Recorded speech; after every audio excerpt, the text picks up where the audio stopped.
Shalom, shalom, bien-aimés dans le Seigneur, shalom, peuple de Dieu. Alors, j'espère que vous allez bien en ce matin. Alors, voilà, une fois encore, c'est votre bien-aimé frère, l'évangéliste Dorian Nathan Pouilly. Voilà, ce matin, j'aimerais bien éclaircir une écriture avec vous. Et en bref, ce matin, j'aimerais bien parler sur le livre de Jean, chapitre 3, le verset 16. Alors, cette écriture, je crois que cette écriture est une écriture qui est connue de partout. Et c'est une écriture que tout le monde connaît. Oui, je dirais tout le monde connaît. Parce que cette écriture est beaucoup plus utilisée dans les églises, même dans les rues. Et que tu sois chrétien ou que tu ne sois pas chrétien, ou encore que tu sois un lecteur de la Bible ou pas, je suis sûr que tu connais cette écriture. Voilà. Jean 3, le verset 16. Il est ainsi écrit, car Dieu a tant aimé le monde qu'il a donné son Fils unique, Jésus-Christ, afin que quiconque croit en lui ne périsse point, mais qu'il ait la vie éternelle. Amen. Prenons Galates 2, le verset 20. La Bible déclare, la dernière partie, la Bible dit, le Fils de Dieu m'a aimé et il s'est livré lui-même pour moi. Amen. Bien-aimé dans le Seigneur, ce matin, tu dois réaliser certaines choses très très importantes. Au commencement, Dieu a créé le ciel, Dieu a créé la terre, Dieu a créé toutes choses. Et dans le livre de Jean, la Bible précise que rien n'a été fait sans elle. Sans qui? Sans Dieu, bien sûr. Amen. Quand Dieu a créé toutes choses, y compris l'homme, Dieu a tout remis entre les mains de l'homme. L'autorité, la puissance, la domination. À tel point que Dieu a dit à l'homme, tu dois dominer sur les oiseaux du ciel, sur les poissons de la mer, sur les animaux, sur tout ce que tu vois ici sur terre. Tu dois dominer sur tout. En d'autres termes, l'homme avait la domination, la puissance sur toutes choses.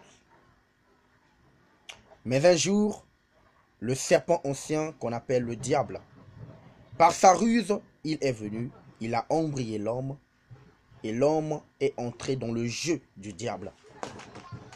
Très chers frères et sœurs, ce que je suis en train de dire est très capital et très important. Lorsque l'homme a cédé à la tentation du diable, c'est à ce moment-là que les pires choses ont commencé. La Bible déclare que Dieu a créé toutes choses, mais tout ce que Dieu a créé, le monde que nous voyons, est sous la domination du malin. C'est le diable qui domine.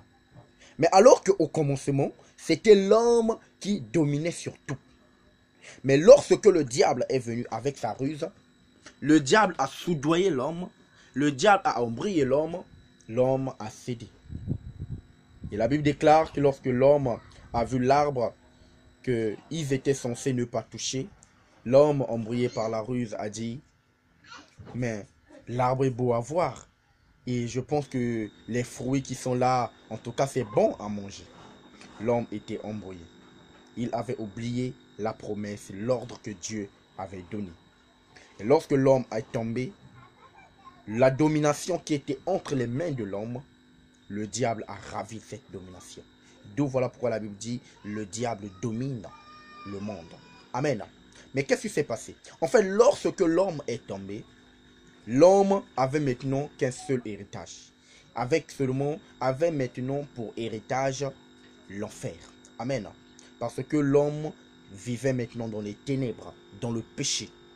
Or, j'ouvre une parenthèse. La Bible déclare, Dieu n'est pas dans les ténèbres. Amen. Dieu n'est pas dans la noirceur. Une petite illustration. La Bible dit, Dieu discutait avec Adam à chaque instant. Il venait dans le jardin, il pouvait discuter, causer avec Adam face à face. Mais la Bible déclare, lorsque l'homme a péché, a désobéi à la parole du Seigneur, ce même jour, Dieu est descendu dans le jardin d'Éden. Mais quand Dieu est descendu, imaginez-vous, une personne, Dieu, le Tout-Puissant, lui qui peut voir dans la mer, qui peut voir une chose qui est cachée sous la terre, n'a pas pu localiser Adam, seulement sur la surface, dans le jardin d'Éden. Comment pouvez-vous expliquer cela? J'attire ton attention, bien-aimé, toi qui écoutes ces paroles. Dieu ne vit pas dans le péché. Lorsque Adam a péché, Dieu ne pouvait plus localiser Adam. La puissance de Dieu ne pouvait plus localiser Adam. D'où la Bible déclare dans Genèse 3, le verset 9, Dieu a même posé la question. Il était obligé de poser la question. Il a dit, mais Adam, je ne te vois pas. Où es-tu? Bien-aimé, toi qui vis dans le péché en ce matin, toi qui vis dans le péché aujourd'hui, j'aimerais bien te poser cette question. Où es-tu, bien-aimé? Où vas-tu, bien-aimé? Où vas-tu? Reviens auprès du Seigneur. Nous avons, en temps normal, nous étions maintenant, nous étions censés hériter de l'enfer. C'était là notre lieu. C'était là, en temps normal, notre demeure. Mais Seigneur Jésus-Christ, dans son amour, a dit non, non, non. Je ne peux pas laisser mes enfants aller dans la souffrance. Je ne peux pas laisser mes enfants aller dans la douleur. Et c'est là où Dieu, par sa grâce, par son amour, s'est inspiré. Il fallait trouver un plan pour sauver l'homme de l'enfer, du châtiment éternel. Et c'est là où la Bible déclare, Dieu a tant aimé le monde. Il a donné son Fils unique, afin que quiconque croit en lui. Bien-aimé dans le Seigneur, j'aimerais bien éclaircir une petite chose. Ce n'est pas parce que Jésus est mort à la croix et que la Bible déclare pour le monde. Jésus est mort pour toi et moi. Mais le problème, c'est que pour que cela devienne palpable, visible dans ta vie, il faut que tu crois. Amen. Je ne sais pas si quelqu'un me comprend. Le sacrifice de Jésus-Christ à la croix, pour que cela devienne ton partage, il faut que tu crois à ce Jésus-là. La Bible déclare, croyez en Dieu et croyez aussi en moi, dit Jésus-Christ de Nazareth. Pour que le sacrifice de Jésus-Christ à la croix devienne ton partage, tu dois croire à Jésus-Christ. Bien que les gens disent, Jésus gouffre Sam Namoun, Jésus gouffre Sam Namoun, mais est-ce que tu crois? Est-ce que tu crois à ce Jésus-là? Je viens attirer ton attention ce matin. Très chers frères et sœurs, je vous en prie, acceptez Jésus-Christ de Nazareth. Acceptez Jésus-Christ de Nazareth. Quand tu as Jésus-Christ dans ta vie, tu verras, toute chose sera facile. Le monde à laquelle nous vivons, bien-aimés, est un monde qui est rempli des condamnations, des problèmes, des malédictions, de toutes sortes de choses mauvaises.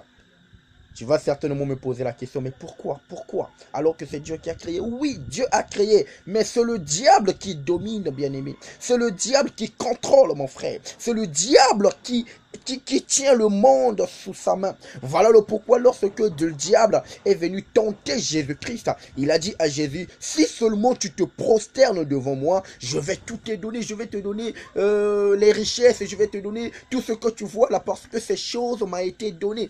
Bien-aimé, c'est ça. La terre sur laquelle tu poses ton pied, c'est Dieu qui a créé, mais c'est le diable qui contrôle. En d'autres termes, si tu n'es pas avec Jésus, si ce n'est pas Jésus qui te contrôle, c'est le diable qui te contrôle. Alors je vous en prie, très chers frères et sœurs, donnez vos vies à Christ. Acceptez Jésus-Christ de Nazareth. La Bible déclare, avec lui, il y a la paix. Il est Jéhovah Shalom, le Dieu de paix. Amen. Écoutez cette parole. La Bible déclare, Romains 8, le verset 1er. Il n'y a plus de condamnation pour ceux qui sont en Jésus-Christ. Pour que les condamnations se retirent de ta vie, tu dois accepter Jésus-Christ. Écoutez encore cette parole. Jérémie chapitre 1, le verset 19. La Bible dit, ils te feront la guerre, mais ils ne te vaincront point. Parce que je serai avec toi, dit l'Éternel des armées. Amen. Bien-aimé dans le Seigneur, le français est clair. La Bible dit, on va te faire la guerre, on ne va pas te vaincre. Pourquoi on ne va pas te vaincre? Parce que l'Éternel sera avec toi. Mais il y a un secret. Pour que l'Éternel des armées soit avec toi, toi, tu dois d'abord t'attacher à lui. Pour conclure, Nous allons prendre Psalm 91, le verset 14, une écriture que j'aime beaucoup. La Bible déclare, puisque tu es attaché à moi, je te délivrerai, je te protégerai. Alléluia. La Bible déclare, puisque tu es attaché à moi, c'est l'Éternel des armées lui-même qui parle. Il dit, attache-toi à moi, alors moi je vais te délivrer. Attache-toi à moi, moi je vais te protéger. Alors, bien-aimés, je vous en prie, acceptez Jésus-Christ. Il est le roi du roi. Le Saint-Esprit m'inspire encore une autre écriture. Deutéronome 10, le verset 17. La Bible déclare, c'est votre Dieu. C'est votre Dieu qui est le Dieu des dieux, qui est le Seigneur des seigneurs, qui est le roi des rois. Et il dit encore, il ne fait exception de personne. Jésus-Christ ne fait exception de personne. Bien-aimé dans le Seigneur, toi qui vis dans le péché, certainement tu te dis, ah, bien-aimé dans le Seigneur, Dieu ne fait exception de personne. Peu importe ce que tu as eu à faire hier, avant-hier, même une minute avant que tu écoutes cette parole, bien-aimé dans le Seigneur, j'aimerais bien te dire, ne pense plus à ça, mais crois seulement en Jésus-Christ. Accepte seulement Jésus et tu verras le miracle se manifester dans ta vie.